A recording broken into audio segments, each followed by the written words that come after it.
Indonesia, negeri kepulauan yang baru merdeka dari penjajahan, pernah mengalami masa penuh gejolak.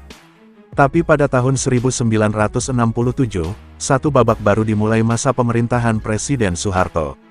Di balik kontroversi yang menyelimutinya, tak bisa dipungkiri, era Orde Baru membawa kekuatan tersendiri bagi bangsa ini. Tapi kekuatan seperti apa yang dibangun Soeharto? Apa yang menjadikan Indonesia begitu stabil dan berwibawa? Berikut adalah kekuatan utama yang dibangun Soeharto dan alasan mengapa Indonesia tampak stabil pada masanya.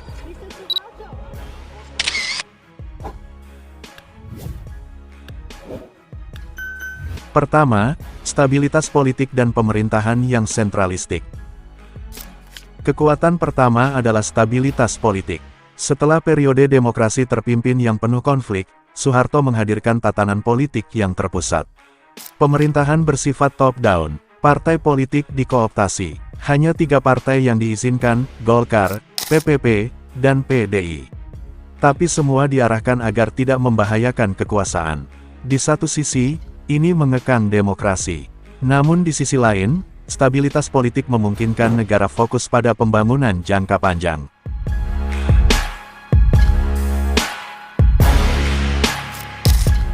Kekuatan militer dan peran ABRI.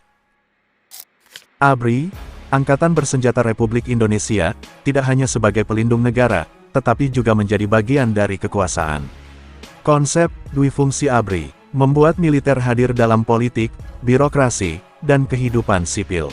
Dampaknya, kontrol atas wilayah sangat kuat. Pemerintah pusat bisa mengendalikan daerah-daerah yang rawan separatisme seperti Aceh, Papua, dan Timor Timur.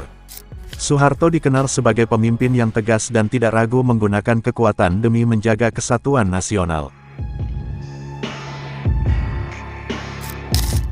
Pertumbuhan ekonomi dan swasembada pangan. Era Orde Baru dikenal dengan pertumbuhan ekonomi yang signifikan. Soeharto menggandeng teknokrat seperti Widjoyo Nitisastro dan Emil Salim untuk membangun fondasi ekonomi. Program transmigrasi digencarkan, infrastruktur diperluas. Indonesia mengalami pertumbuhan rata-rata 7% pada era 1970-an hingga awal 90-an. Prestasi terbesar, swasembada beras tahun 1984. Sebuah kebanggaan nasional di mana Indonesia yang sebelumnya importir, kini mampu mencukupi sendiri kebutuhan pangannya. Bank Dunia bahkan menyebut Indonesia sebagai Asian Tiger in the Making.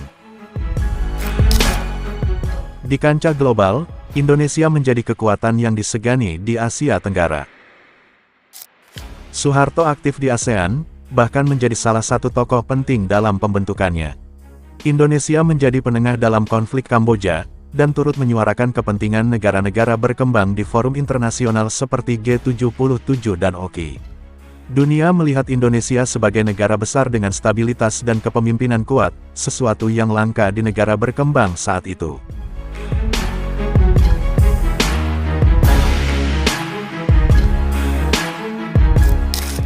Sisi gelap di balik kekuatan.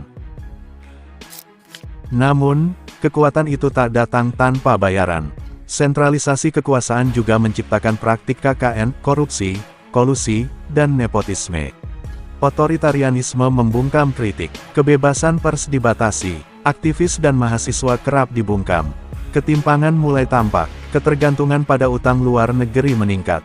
Dan ketika krisis moneter 1997 melanda, sistem yang kuat di permukaan akhirnya runtuh dengan cepat.